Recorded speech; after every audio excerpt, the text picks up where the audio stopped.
नमस्कार दोस्तों, मैं हूँ सीमा वालिया। स्वागत करती हूँ मेरे चैनल सीमा वालिया में। तो कैसे हैं आप सब, ये बताने के लिए कमेंट बॉक्स में जय माता दी ज़रूर लिखें। तो चलिए दोस्तों, पितृ पक्ष कब से शुरू हो रहा है और कब समाप्त हो रहा है, ये सारी बातें इस वीडियो में हम जानेंगे। और भी बहुत सी महत्वपूर्ण बात है जो मैं इस वीडियो में आप सभी के साथ शेयर करूँगी।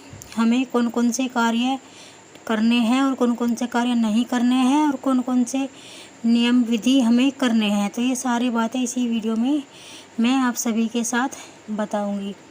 तो देखिए दोस्तों, सबसे पहले हमें पितृपक्ष जो शुरू हो रहा है 29 सितंबर 2023, 29 सितंबर दिन क्या है, शुक्रवार से शुरू हो रहा है और 14 अक्टूबर को समाप्त हो रहा है। दिन क्या है, शनिवार। तो यही लगभग 15 दिन का हमारा पितृपक्ष रहता है। इन 15 दिनों में हमें बहुत सारी बातों का ध्यान रखना है और नियम विधि करने हैं, जिससे हमारे पितृ नाराज ना हो और हम पर पितृ दोष ना लगे। तो देखिए दोस्तों, सबसे पहले तो हमें पितृपक्ष के दौरान बाल नहीं कटवाने चाहिए और नाखून भी नहीं काटने चाहिए। और सुबह सुबह हमें, जो लेडीज़ है, महिलाएं हैं, उन्हें अपने बाल नहीं धोने चाहिए और ना ही हमें कपड़े धोने चाहिए सुबह सुबह। जो भी हमें कपड़े धोने हैं या बाल धोने हैं वो हम 10 बजे के बाद धो सकते हैं। और पितृपक्ष की पूजा करने के लिए नहा ले सुबह। और क्या है कि घर का बड़ा बेटा, जो बड़ा बेटा है, सब कुछ उनको ही करना होता है, क्योंकि जिनके पिताजी है या नहीं है, चाहे जिनके पूर्वज नहीं हैं और पिताजी नहीं हैं, उन्हें अपने पूर्वज और पिताजी, जो हमारे जो पूर्वज हैं, उनको ही करना पड़ता है। तो सुबह से घर का बड़ा बेटा नहाकर अपने देवताओं की, अपने पितरों की जो पूजा करे और जल दिया जाता है छत पर पितरों के नाम का। और लोटे में जल लेकर एक पुष्प से उसमें ही चढ़ाए और फिर निकाले और फिर चढ़ाए। और हमें इस पितृपक्ष के दौरान शुद्ध ही भोजन बनाना होता है, ना ही लहसुन, ना प्याज, और ना ही हमें जो तोरी आती है चिकने वाली, जिसे घिया तोरी बोलते हैं, पितृपक्ष के दौरान वो तोरी खाते हैं हम। ठीक है। तो ये अगला क्या है, जैसे बहुत से लोग कहते हैं कि पितृपक्ष के दौरान पूजा भी नहीं करते हैं, तो ऐसा कुछ नहीं है। हमें पूजा वैसे ही करनी है जैसे हम रोज़ दैनिक पूजा करते हैं, अपनी रोज़ाना पूजा करते हैं, वैसे ही हमें अपनी पूजा करनी है। देखिए क्या है कि जैसे कि कोई भी बड़ा अनुष्ठान है, जैसे यज्ञ है, हवन है, महामंत्र का जाप है, ये सब हम नहीं कर सकते, अपनी वैसे ही पूजा करनी है। और ना ही हमें नए कपड़े खरीदने हैं, कोई भी नया सामान नहीं खरीदना है।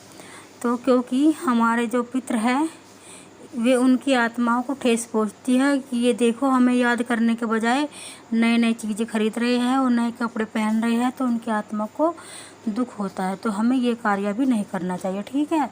ये भी होगा। अगला क्या है कि पितृपक्ष के दौरान अगर आपके घर गाय, क्योंकि हमारे जो पितृ है, यमराज जो है, उनको छोड़ देते हैं 15 दिनों के लिए, और वे पृथ्वी पर आते हैं हमारे पितृ, हमारे पूर्वज। तो ये देखने के लिए कि हमारे पीछे से जो हमारा परिवार है वो कैसा रह रहा है, हमें याद कर रहा है या नहीं कर रहा है, जो हम छोड़ गए थे उनको।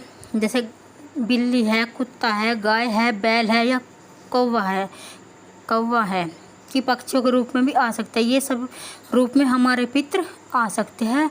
तो हमें इन सब को नहीं मारना चाहिए और पक्षियों को हमें ज़रूर दाना पानी, जो भी हम बनाते हैं, भोजन बनाते हैं, वो ज़रूर खिलाना चाहिए। एक प्लेट में सजाकर पक्षियों को ज़रूर खिलाना चाहिए। गाय को रोटी खिलानी चाहिए पितृपक्ष के दौरान। और देखिए क्या है कि जो घर का बड़ा बेटा है, जिस दिन हमारे पितरों की तिथि होती है, उस दिन गंगा स्नान करते हैं। जो घर का बड़ा बेटा है, गंगा स्नान करता है, नदी में जाकर, गंगा में जाकर, और वहाँ उनका पिंडदान करता है और ब्राह्मणों को दक्षिणा देता है। और जब वे घर आते हैं और अपने बाल वगैरह कटवाते हैं, तो बहुत से लोग तो जड़ से उखड़वाते हैं और बहुत से लोग हेयर कट ले लेते हैं। और जब घर आते हैं, घर की महिलाएं जो है अच्छा पकवान बनाती है, चाहे कढ़ी चावल, पूड़ी पकौड़ी, जो भी आपके यहाँ बनता है, खीर। जिस दिन हमारे पितरों की तिथि होती है तो ये सब खाना बनाया जाता है। तो हमें अपने क्या होता है कि ब्राह्मण भोज कराना चाहिए। चाहे आप 2 को करा लीजिए, 4 को करा लीजिए, 5 को करा लीजिए, जो आपकी इच्छा है। और इस दिन हमें दान करना चाहिए। आलू का कर लीजिए, चावल, आटा, दाल, हल्दी, वस्त्र, मुद्रा, इन सभी का दान किया जाता है, जिससे हमारे पितरों की आत्मा को शांति मिलती है। ठीक है। और अगला क्या है, और ब्राह्मणों को हमें खाना खिलाना चाहिए। ब्राह्मण को खाना हमें इतना परोसना है थाली में कि उन्हें दोबारा मांगना ना पड़े और वे मतलब उनका पेट भर जाए। और इतना भी नहीं परोसना है कि वे उन बचा दे, पर इतना परोसना है कि उन्हें दोबारा मांगने की आवश्यकता ना पड़े। ठीक है। और देखो अगली बात क्या है कि जो हमें अपने पूर्वजों की जो पूजा करनी है वो हमें दक्षिण की तरफ को ही दिया जलाना है। इधर ही पितरों का स्थान होता है, तो इधर की तरफ ही, दक्षिण की तरफ ही हमें अपने पितरों की पूजा करनी है। और जो ये हमारे पितरों के, जो हमारे पूर्वजों के जो फोटो होते हैं, तस्वीर होती है, वो भी हमें दक्षिण मुखी दीवार पर ही टांगने चाहिए। और पीपल वृक्ष की भी पितृपक्ष के दौरान हमें पीपल वृक्ष की भी पूजा करनी चाहिए, क्योंकि देवी देवताओं का तो निवास स्थान होता ही है पीपल, लेकिन हमारे पितरों का, हमारे पूर्वजों का भी स्थान होता है पीपल। तो पीपल के ऊपर भी पितृ पूर्वज निवास करते हैं, इसलिए पितृपक्ष में हमें पीपल पर दीवा जलाना चाहिए और जल चढ़ाना चाहिए। और जो शाम को, सुबह को भी लेडीज कर सकती है, लेकिन जो शाम को महिलाएं हैं प्रेग्नेंट, वे पीपल के आसपास से मतलब ना गुजरे शाम के समय। तो इन सभी का वास होता है पीपल पर।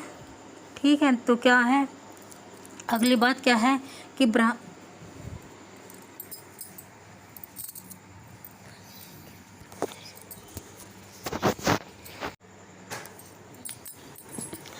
अगली बात क्या है, तो देखो जो मैंने बताया ये सब नियम विधि हमें करनी है।